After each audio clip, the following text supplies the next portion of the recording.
Hello dear all, I am Santosh Wagh and welcome to channel Learn English by संध्या वाघ.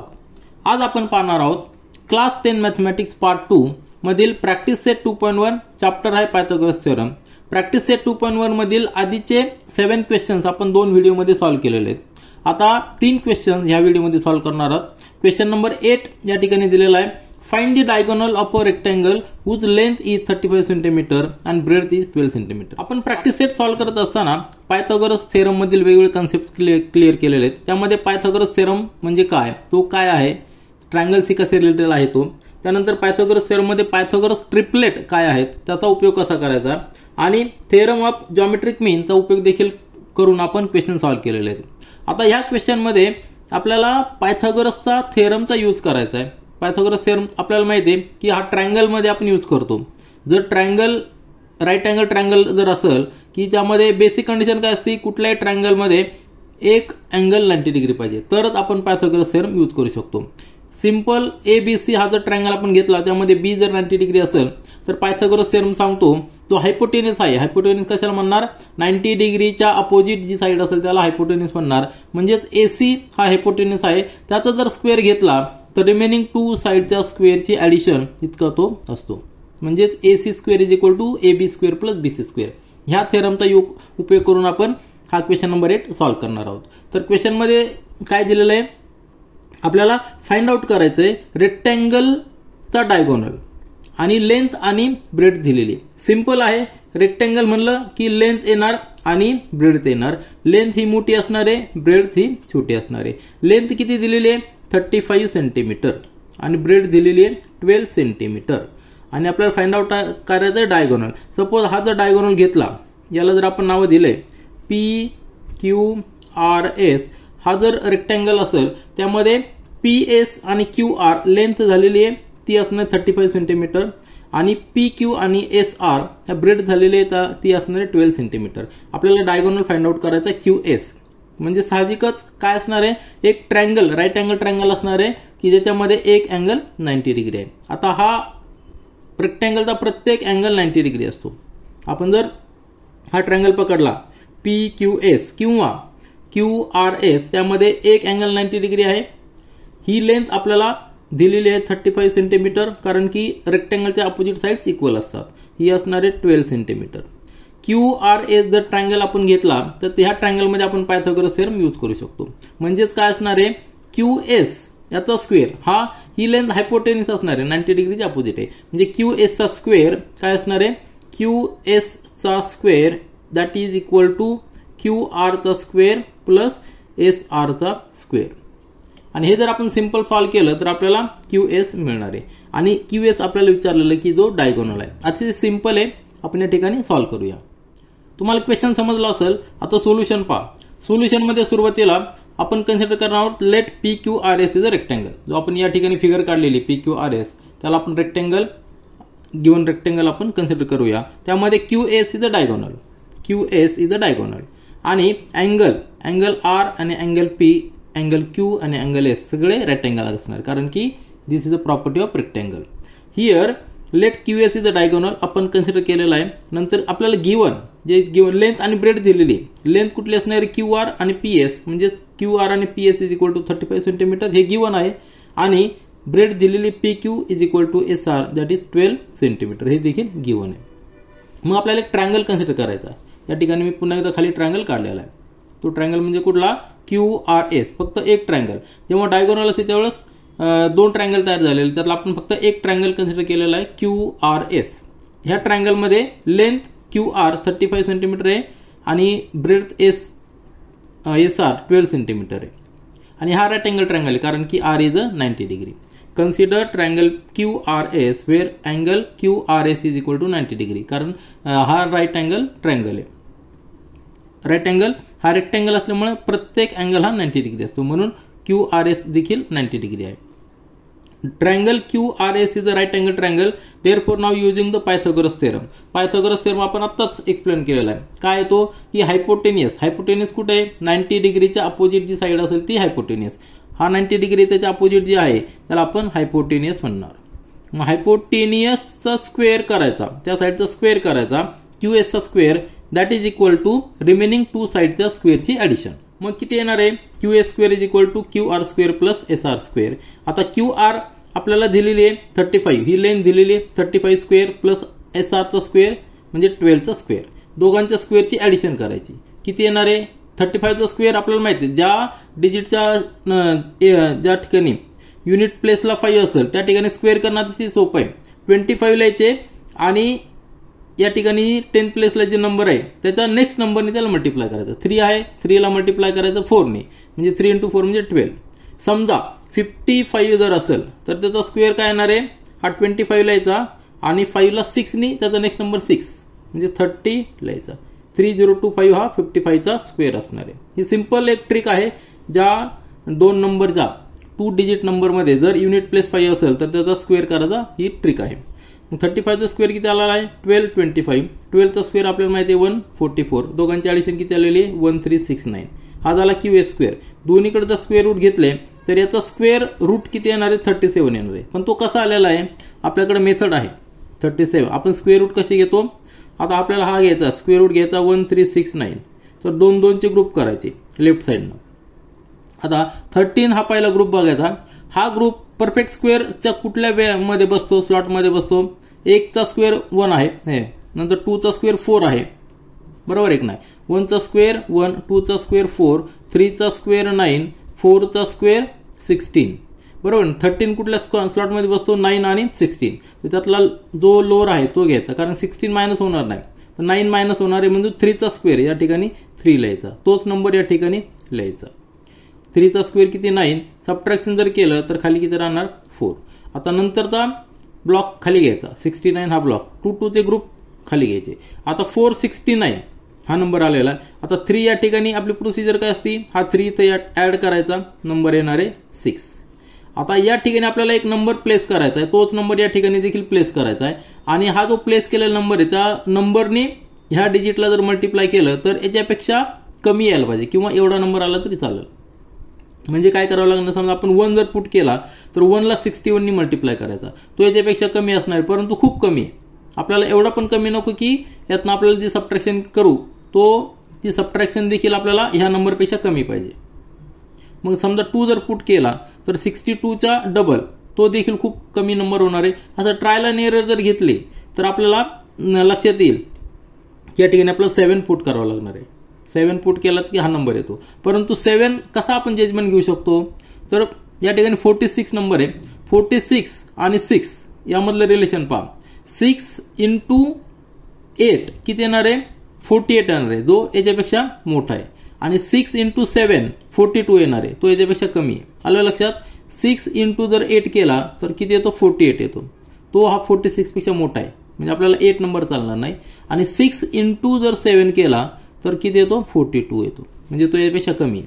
म्हणजे आपल्याला 7 number put करावा लागणार. 6 × 6 केला तर तो 36 येणार आहे, परंतु तो खूप छोटा होणार आहे. म्हणून 42 आणि 48च्या मध्ये 46 आहे, म्हणून आपण 6 × 7 ने मल्टिप्लाय. या ठिकाणी 7 नंबर पुट करा, या ठिकाणी 7 नंबर पुट करा. दोघांचं मल्टिप्लिकेशन घ्या. 7 × 7 म्हणजे 49, कॅरीवर 4, 7 × 3 42 प्लस 4 म्हणजे 46, म्हणजे परफेक्ट स्क्वेअर आले. या ठिकाणी 0 रिमेनिंग झाला आहे, म्हणजे हा जो स्क्वेअर आहे हा परफेक्ट स्क्वेअर आहे कशाचा 37चा. आलं लक्षात. म्हणजे आपलं आन्सर जे आलेलं आहे QS = 37 हे कशा पद्धतीने काढलेलं आहे, युनिट असणार आहे सेंटीमीटर. स्क्वेअर रूट कसा घेतलेला आहे ही जी मेथड आहे, किंवा तुम्ही फॅक्टरायझेशन मेथड देखील यूज करू शकता. म्हणजे 1369चे फॅक्टर्स घ्यायचे आणि त्यानंतर प्रत्येक फॅक्टरची पेअर करून त्यातला एक नंबर बाहेर घ्यायचा आणि त्यांची मल्टिप्लिकेशन करायची, ते देखील 37च येणार आहे. तर आपला आन्सर काय असणार आहे, diagonal of a given rectangle is 37 centimetre. हे झालं आपलं आन्सर. यानंतर प्रॅक्टिस सेट 2.1 मधील क्वेश्चन नंबर 9 पहा. आपल्याला या ठिकाणी प्रूव्ह करायचंय. इन द फिगर 2.22 या फिगरमध्ये M is a mid point. M हा मिड पॉइंट आहे, म्हणजे RM = MQ. QR चा मिड पॉइंट आहे, म्हणजे हा M मिड पॉइंट दिलेला आहे. नंतर अँगल PRQ 90 डिग्री, हा R अँगल 90 डिग्री दिलेला आहे. प्रूव्ह दॅट PQ स्क्वेअर म्हणजे हा हायपोटेन्यूसचा square is equal to 4 times PM square. PM काय आहे, पुन्हा हा एक हायपोटेन्यूस आहे जर छोटा ट्रायंगल कन्सिडर केला तर, -3PR. PR की आहे व्हर्टिकल जी आहे PR स्क्वेअर. तर हे आपल्याला प्रूव्ह करायचं आहे. मग या ठिकाणी आपल्याला 90 डिग्री दिलेला आहे, म्हणजे आपण राईट अँगल ट्रायंगल कन्सिडर करून पायथागोरस थेरम यूज करू शकतो. तर आपल्याला हे जे प्रूफ करायचं आहे त्याच्यामध्ये कुठले कुठले साईड्स ते लक्षात घ्या. पी क्यू आहे, म्हणजे पी क्यू ही लेंथ आहे. आता ही जर लेंथ असेल ती हायपोटेनियस आहे. जर आपण मोठा ट्रायंगल कन्सिडर केला पी आर क्यू, त्यामध्ये पी क्यू हे हायपोटेनियस आहे, म्हणजे या ठिकाणी पायथागोरस थेरमचा यूज करून आपण पी क्यू लिहू शकतो. आधी रफमध्ये समजून घ्या, त्यानंतर फेअरमध्ये आपण लिहूया. तर ट्रायंगल जर कन्सिडर केला आपण पी आर क्यू, ह्या ट्रायंगलमध्ये पी क्यू काय आहे, हायपोटेनियस आहे, म्हणून आपण काय लिहू शकतो, P Q square is equal to P R square plus R Q square, R Q square हे लिहू शकतो. आपल्याला पी क्यू या ठिकाणी दिलेला तो आहे, नंतर पी आर देखील आहे, तो या ठिकाणी आहे, परंतु आर क्यू नाही आहे. आर क्यू आपल्या सोल्युशनमध्ये आपल्याला नको आहे, मग आपल्याला आर क्यूला रिप्लेस करावं लागणार आहे. त्यानंतर दुसरा एक ट्रायंगल पहा, या ठिकाणी पी एम दिलेला आहे. पी एम कुठे आहे, ही लेंथ पी एम आहे, त्यावेळी आपल्याला ट्रायंगल कन्सिडर करावं लागणार आहे पी आर एम, बरोबर आहे की नाही. पी आर एम म्हणजे छोटा ट्रायंगल. आता ह्या ट्रायंगलमध्ये पी एम आहे, ती हायपोटेनियस आहे, म्हणजे आपण पी एम चा स्क्वेअर लिहू शकतो. P M square is equal to P R square plus R M square, R M square, बरोबर आहे की नाही. तर हे दोन्ही इक्वेशन पाहिल्यानंतर लक्षात येईल की ह्या इक्वेशनमध्ये आपल्याला आर क्यू आहे तो नकोय, या ठिकाणी आपल्याला नाही आर क्यू नकोय, आणि या ठिकाणी आर एम आहे, आर एम देखील आपल्याला नकोय. मग आपण आर एम ला कसं लिहू शकतो, त्या ठिकाणी दिलेलं की M is a mid point this of R Q, म्हणजेच काय आर एम काय असणार आहे, R M is equal to R Q divided by 2. Simple आहे, कारण की M is a mid point. R Q divided by 2 म्हणजेच आर एम. तर या ठिकाणी आर एमच्या ऐवजी आपण आर क्यू बाय 2 लिहू शकतो, बरोबर आहे की नाही. आर एमच्या जागी आर क्यू बाय 2 लिहू शकतो. म्हणजे आपल्याकडे काय इक्वेशन येणार आहे, ह्या इक्वेशनमध्ये पी आर स्क्वेअर येणार आहे, नंतर आर क्यू स्क्वेअर येणार आहे, की जो ह्या इक्वेशनमध्ये आहे. याला जर इक्वेशन 1 दिलं, याला इक्वेशन नंबर 2 दिलं, तर तुमच्या लक्षात येईल की हे जर या ठिकाणी पुट केला तर आपल्याकडे P R square plus R Q square देखील येणार आहे, कारण या ठिकाणी आपण आर क्यू पुट करणार आहोत. मग पी आर स्क्वेअर आणि आर क्यू स्क्वेअरच्या ऐवजी आपण पी क्यू स्क्वेअर पुट करू शकतो. हे जर इक्वेशन सॉल्व्ह केले, सिंपल आहे, स्टेप बाय स्टेप गेलं की आपण बरोबर ह्या इक्वेशन पर्यंत येतो. परंतु बेसिक तुमच्या लक्षात आलं, आपल्याला 2 इक्वेशन कुठले फाइंड आउट करायचे आहेत, तर 2 ट्रायंगल कन्सिडर करून 2 इक्वेशन लिहायचे आणि त्यानंतर सिम्प्लिफाय करत जायचं. तर आपण रफमध्ये तुम्हाला एक जस्ट आयडिया असेल, फेअरमध्ये या ठिकाणी आपण लिहूया. त्या ठिकाणी सोल्युशन पहा, गिवन आपण आधी लिहिलेलं आहे in triangle P R Q. हा ट्रायंगल पी आर क्यू जो दिलेला आहे त्यामध्ये angle P R Q 90 degree हे आपल्याला गिवन आहे. त्याच्यानंतर M is a mid point of Q R हे देखील गिवन आहे, आणि mid point of Q R असल्यामुळं आपण लिहू शकतो की R M is equal to Q R divided by 2 हे लिहू शकतो ना आपण. R M is half of this R Q किंवा क्यू आर हे आपण लिहू शकतो. मग आपल्याला प्रूव्ह करायचं आहे की P Q square is equal to 4 times P M square minus 3 P R square हे प्रूव्ह करायचं आहे. प्रूफमध्ये पहा, सुरुवातीला आपण ट्रायंगल कन्सिडर करणार, जो मोठा ट्रायंगल दिलेला आहे आपल्याला तो ट्रायंगल कन्सिडर करणार. या ठिकाणी पुन्हा एकदा काढलेला मी पी आर क्यू, त्यामध्ये आर 90 डिग्री, एक अँगल 90 डिग्री असल्यामुळं आपण पायथागोरस थेरम यूज करणार आहोत. म्हणजेच हायपोटेनियस जो आहे या ठिकाणी हा हायपोटेनियस आहे, opposite side of angle 90 degree, बरोबर आहे की नाही. हा हायपोटेनियस आहे. मग हायपोटेनियसचा स्क्वेअर रिमेनिंग साइडच्या स्क्वेअरची ॲडिशन असतो, म्हणजे P Q square, this P Q square is equal to P R square plus R Q square. याला इक्वेशन नंबर 1 दिलेलं आहे. आता त्यानंतर दुसरा ट्रायंगल, जो छोटा ट्रायंगल कन्सिडर करायचा आहे, जो आपण मध्ये ट्रायंगल होता तो ट्रायंगल, म्हणजे ही साईडचा असणारच आहे, या ठिकाणी एम पर्यंतच कन्सिडर करायचा. हा पॉईंट आहे आपल्याकडे, आर पॉईंट आहे, त्याच्यानंतर पी पॉईंट देखील आहे, आणि जो आपण क्यू पॉईंट एक्सटेंड केलेला तिथपर्यंत न जाता जो एम पॉईंट मिड पॉईंट आहे, हा मिड पॉईंट एम इथपर्यंत कन्सिडर केलेला हा ट्रायंगल कन्सिडर केला पी आर एम. आलं लक्षात, पी आर एम. आणि हा जो आपला मोठा ट्रायंगल एक्सटेंडेड हा पॉईंट क्यू आहे, यामध्ये फक्त हा छोटा ट्रायंगल कन्सिडर करा पी आर एम. त्यामध्ये हा आर 90 डिग्री आहे गिवन आहे, म्हणून हा ट्रायंगल देखील राईट अँगल ट्रायंगल आहे. या ठिकाणी आपण देखील पायथागोरस थेरम यूज करू शकतो. हायपोटेनियस, आता या ठिकाणी हायपोटेनियस हा असणार आहे ह्या ट्रायंगलमध्ये, याला आपण हायपोटेनियस म्हणणार. आधीच्या ट्रायंगलमध्ये पी क्यू हायपोटेनियस होता, परंतु आता पी एम हायपोटेनियस, म्हणजे P M square is equal to P R square plus R M. आता या ठिकाणी आपण आर क्यू घेणार नाही, आर एम घेणार, कारण की आपण एम पर्यंत कन्सिडर केलेलं आहे. आर एम स्क्वेअर याला सेकंड नंबर दिलेला आहे. आणि आपल्याकडे माहिती आहे की R M is nothing but half of this R Q. आपण लिहू शकतो क्यू आर अपॉन 2. आर एमच्या ऐवजी काय लिहू शकतो Q R upon 2 bracket square. याला रिझन काय लिहायचंय as M is mid point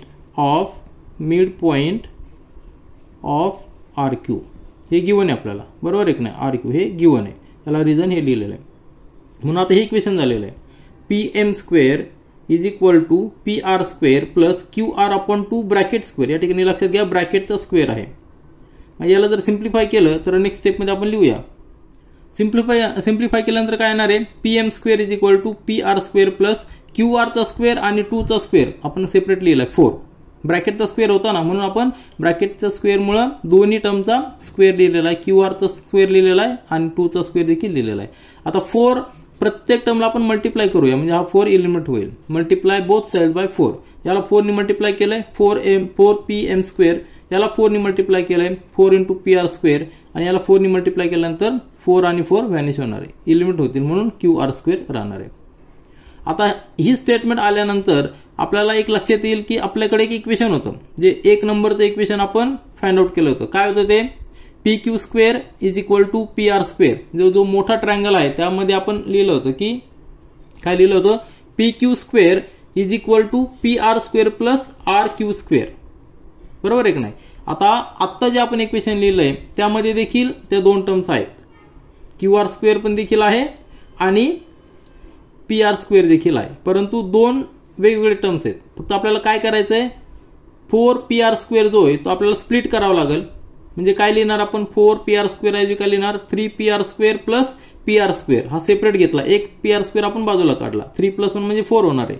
परंतु ही जी पेअर झालेली ही पेअर पहा P R square plus Q R square. आणि जर ट्रायंगल जर पाहिला आपण हा P R square plus Q R square, म्हणजे मोठा ट्रायंगल मध्ये दोन्ही साईडच्या स्क्वेअरची ऍडिशन हायपोटेनियस पर्यंत एवढी असणार आहे. म्हणजे ह्या दोन्हीच्या ऐवजी आपण काय लिहू शकतो हे जे 2 टर्म्स आहेत, ह्या 2 टर्म्स आलेले P R square plus Q R square, त्याच्याऐवजी आपण लिहू शकतो पी क्यू स्क्वेअर. म्हणजे आपलं जे इक्वेशन 1 होतं त्याचा उपयोग करून आपण P R square plus Q R square ऐवजी आपण पी क्यू स्क्वेअर लिहिलेला आहे.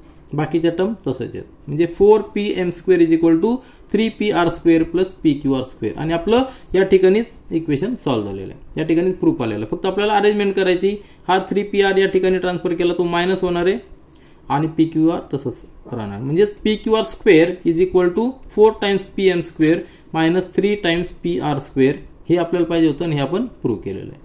सिंपल या ठिकाणी फक्त आपण हायपोटेनियस म्हणजेच पायथागोरसचा थेरम यूज करून 2 इक्वेशन त्या ठिकाणी लिहिलेले आहेत आणि काही ऍडजस्टमेंट करून आपण हे इक्वेशन प्रूव्ह केलेलं आहे. यानंतर प्रॅक्टिस सेट 2.1 मधील क्वेश्चन नंबर 10 पहा. लास्ट क्वेश्चन आहे walls of the 2 buildings on either side of a street are parallel to each other. एक रोड आहे, त्या रोडच्या दोन्ही बाजूला 2 बिल्डिंग्स आहेत, त्यांच्या वॉल्स एकमेकांना पॅरलल आहेत. या ठिकाणी दिलेलं आहे. A ladder of 5.8 meter long is placed on the street. म्हणजे रस्त्यावर लॅडर म्हणजे काय शिडी ठेवलेली आहे आणि कशा पद्धतीने ठेवलेली आहे such that its top just reaches the window of building at the height of 4 metre. म्हणजे आपण या ठिकाणी ड्रॉइंग काढून देखील समजून घेऊया. क्वेश्चन एकदा फक्त समजून घ्या. ती लॅडर एका विंडोला टच केलेली, स्ट्रीटवर तिचं एक टोक ठेवलेलं आहे आणि दुसरं टोक एका भिंतीला उभं केलेलं आहे. तर ती ज्या ठिकाणी टच होती ती हाईट असणार 4 मीटर.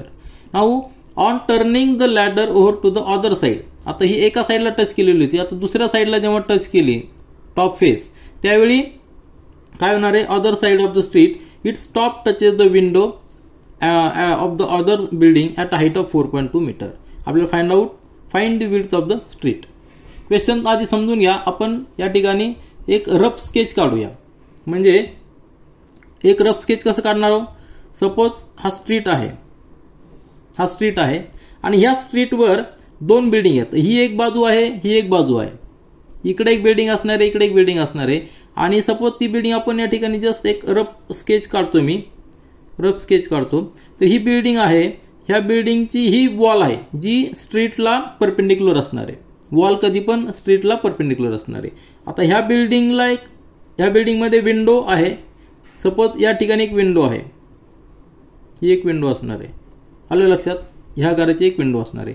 त्याचबरोबर ह्या साईडला देखील एक बिल्डिंग आहे. आलं लक्षात. इकडे देखील एक बिल्डिंग आहे, ती आपण एक जस्ट रफ स्केच काढूया. ठीक आहे, आलं लक्षात. तिची ही असणार आहे.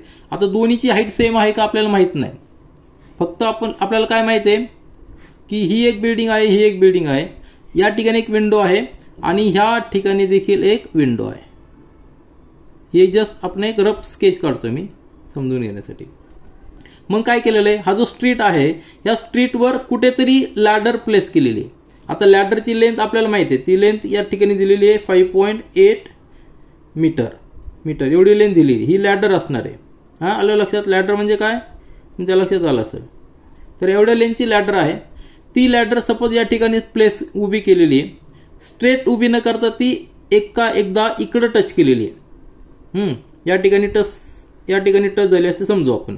ही लॅडर या ठिकाणी टच झाल्यानंतर ती ज्या ठिकाणी टच होती ती जी हाईट असणार आहे, ही जी हाईट आहे, ही हाईट किती आहे 4 मीटर आहे. ही 4 मीटर हाईट दिलेली आहे आणि लॅडरची लेंथ किती आहे 5.8 मीटर दिलेली आहे. आलं लक्षात. मग ह्या पॉईंटपासून इथपर्यंत डिस्टन्स आपल्याला कॅल्क्युलेट करता येईल, कारण की हा अँगल 90 डिग्री असणार आहे. आलं लक्षात. फिगर तुमच्या लक्षात आली. त्याच्यानंतर काय केलेलं आहे, हा जो पॉईंट आहे लॅडरचा, हा लॅडरचा पॉईंट या ठिकाणी शिफ्ट केलेला आहे.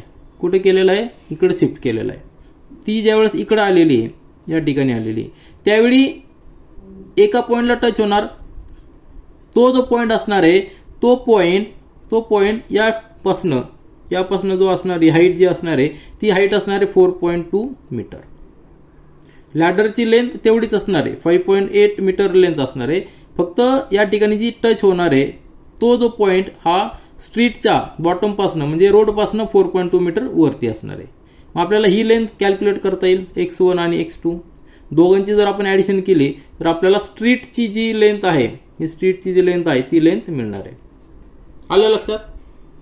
स्ट्रीटची लेंथ कशी मिळणार आहे आपल्याला, x1 प्लस x2 जर आपण कॅल्क्युलेट केला तर आपल्याला स्ट्रीटची लेंथ मिळणार आहे. म्हणजे जर आपण हे आता 3 डायमेन्शनल पिक्चर काढायचा प्रयत्न केला, 2 डायमेन्शनल कसं येणार आहे, सिंपल येणार आहे 2 डायमेन्शनलमध्ये. म्हणजे हा स्ट्रीट हा व्हर्टिकल असणार आहे, हा एक वॉलचा व्हर्टिकल असणार आहे आणि हा स्ट्रीट असणार आहे.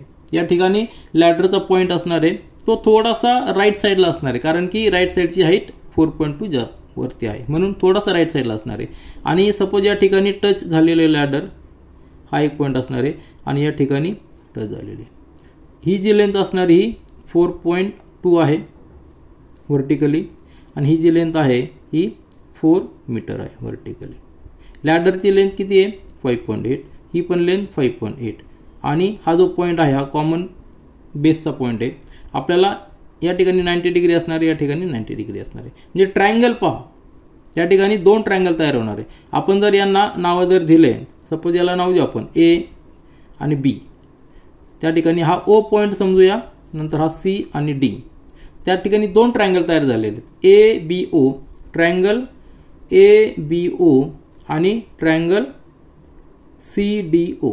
2 ट्रायंगल आहेत, त्यामध्ये हा 90 डिग्री B आणि D 90 डिग्री असणार आहे. मग आपण या ठिकाणी पायथागोरस थेरम यूज करू शकतो. पायथागोरस थेरम यूज करून ह्या 2 साईड्स माहिती म्हणजे तिसरी साईड आपण कॅल्क्युलेट करू शकतो. x1 आणि x2 जर आपण कॅल्क्युलेट केल्या, x1 plus x2 required length असणार आहे. BD ही स्ट्रीटची लेंथ असणार आहे, ती x1 प्लस x2 मिळणार आहे. x1 कसं कॅल्क्युलेट करणार आपण, हायपोटेनिसचा स्क्वेअर मायनस ह्या ABचा स्क्वेअर. आलं लक्षात. x1 कसा येणार आहे, x1 is equal to x1 square is equal to AO square minus AB square.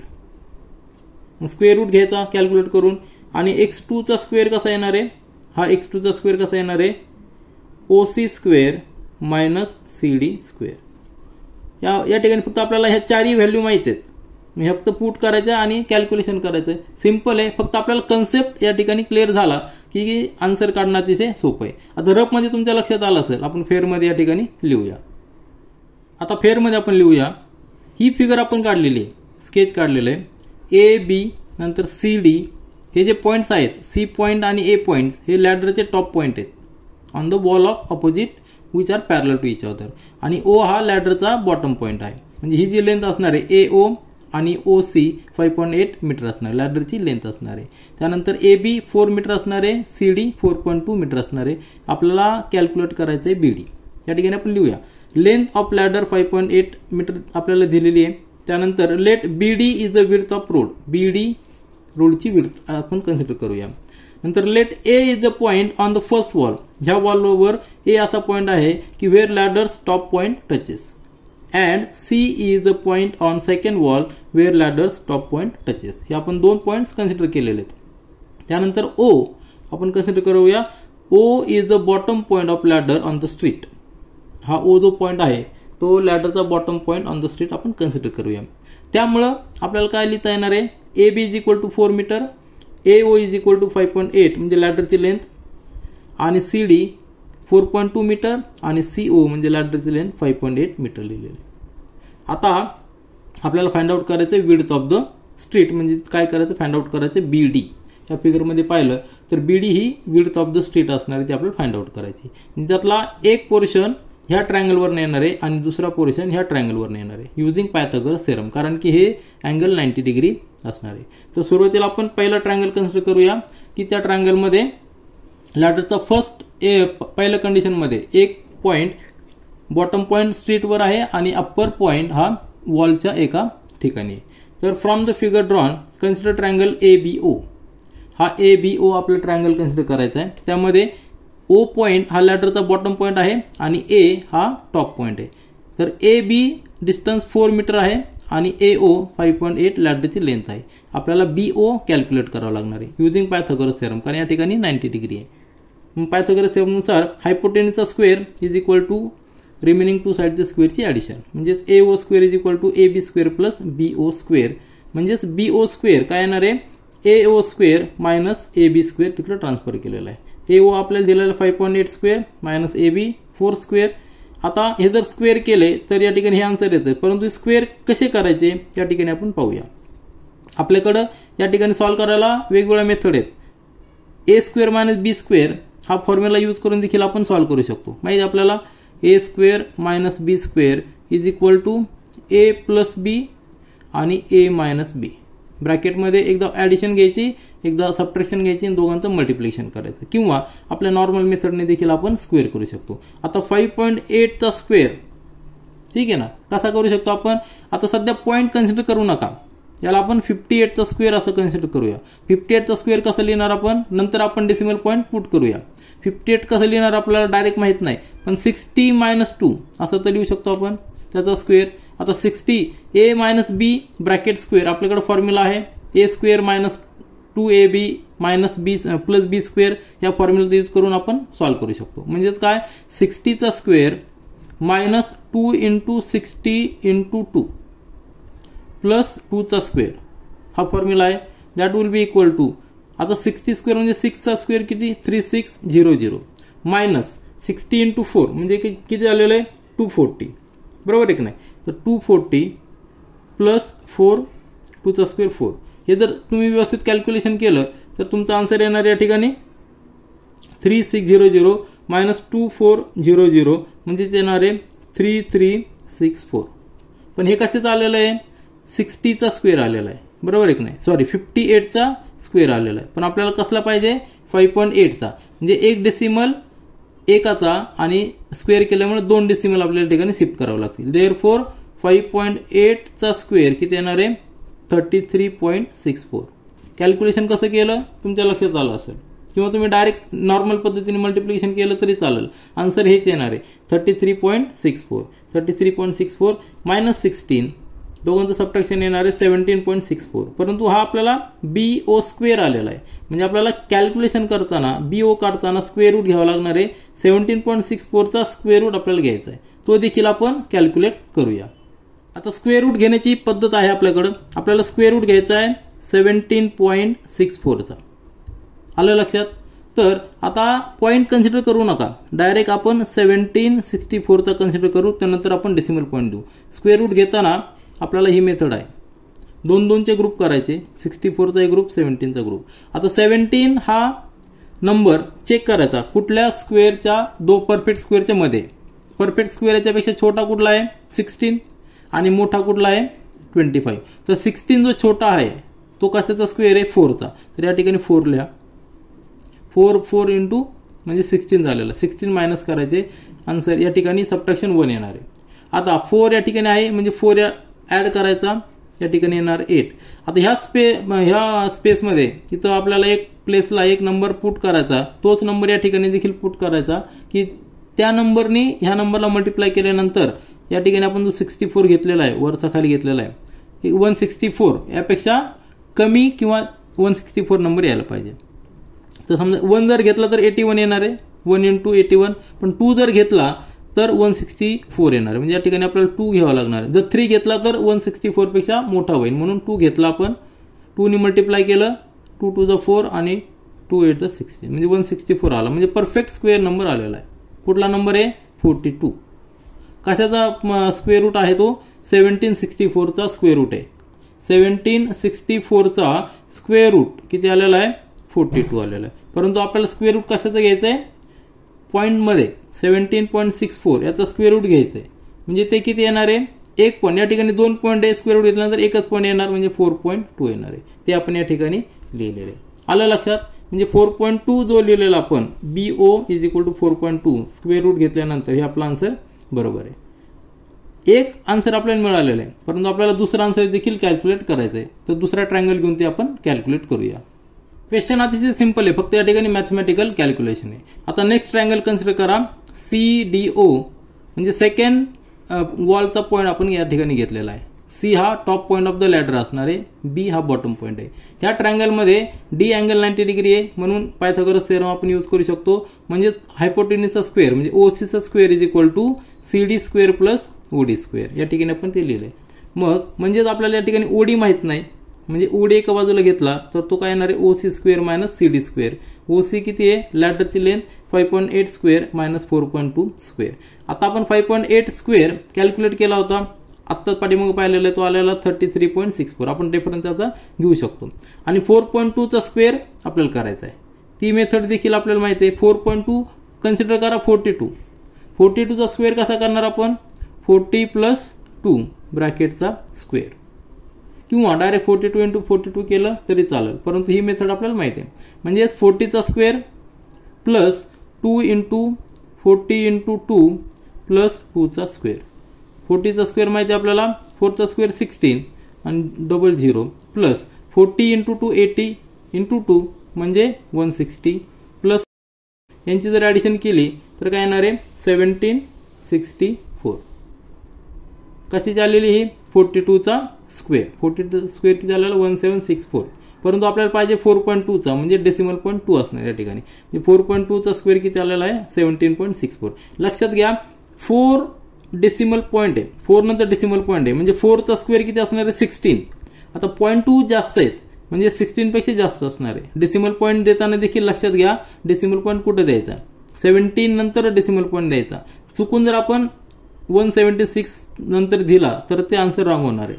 आणि ते आपल्याला लक्षात यायला पाहिजे, कारण 4चा स्क्वेअर 16 आहे, 4.2चा स्क्वेअर 16 पेक्षा प्लस असणार आहे म्हणजे 17. हे आपलं एक जजमेंट लक्षात ठेवायचं. दोघांचं सबट्रॅक्शन केल्यानंतर या ठिकाणी 16 येतो आणि स्क्वेअर रूट घेतल्यानंतर 16चा स्क्वेअर रूट आहे 4.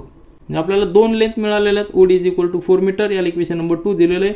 आणि इक्वेशन 1 मध्ये आपल्याला एक आधीची लेंथ मिळाली होती, ती म्हणजे BO. बरोबर आहे की नाही? BO आपल्याला मिळाली होती, ती आली होती आपली 4.2 मीटर. म्हणजे लॅडरच्या दोन्ही बॉटम पॉईंट पासून स्ट्रीटच्या अवे जेवढा हा पॉईंट आहे ते दोन्ही लेंथ आपल्याला मिळालेल्या आहे. दोन्हीचं जर आपण ऍड केली तर आपण लिहू शकतो की लॅडरची लेंथ म्हणजे BD = BO + OD दोघांची ऍड केली तर येणार 4.2 + 4 म्हणजे 8.2. आन्सर या ठिकाणी आपण लिहिलेलं आहे. आन्सर काय आहे? Width of the street = 8.2 metre. Simple Pythagoras थेरमचा यूज करून आपण क्वेश्चन सॉल्व्ह केलेला आहे. आता या ठिकाणी आपण प्रॅक्टिस सेट 2.1 पूर्णपणे कंप्लीट केलेला आहे. नेक्स्ट व्हिडिओमध्ये आपण प्रॅक्टिस सेट 2.2 सॉल्व्ह करूया. This is all for this video. Thank you.